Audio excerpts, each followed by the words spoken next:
নমস্কার বন্ধুরা, আমি আবারও চলে এসেছি একটি অতীব গুরুত্বপূর্ণ টিপস নিয়ে। হ্যাঁ বন্ধুরা, আজকে আমি কথা বলবো রাধা তুলসী আর কৃষ্ণ তুলসীকে নিয়ে। হ্যাঁ বন্ধুরা, তুলসী গাছ আমাদের তো অতীব একটি গুরুত্বপূর্ণ গাছ।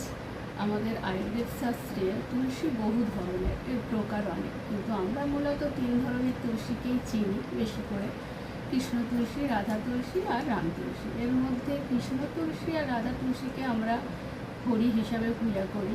কৃষ্ণ তুলসীকে হরি আর রাধা তুলসীকে রাধা রূপে আমরা পূজা করি। হ্যাঁ, এই তুলসী গাছে যেমন আয়ুর্বেদিক গুণ প্রচুর আমরা জানি, সেই রকমই এই তুলসী গাছ আমাদের বাস্তুর মধ্যে রাখলে তার যে সুফল কতটা সেটা আমরাও প্রায় জানি, অনেকটাই জানি। কিন্তু সেই রকমই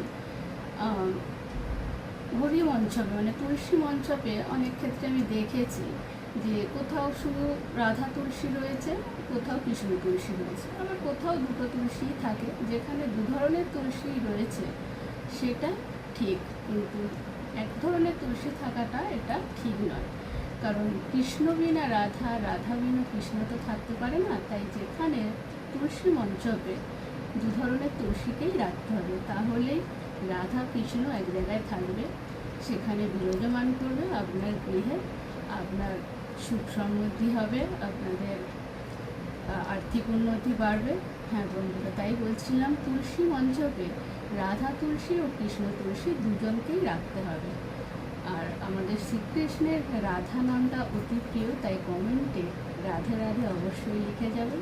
ভিডিওটি ভালো লাগলে একটু লাইক দেবেন আর সাবস্ক্রাইব করে আমার পাশে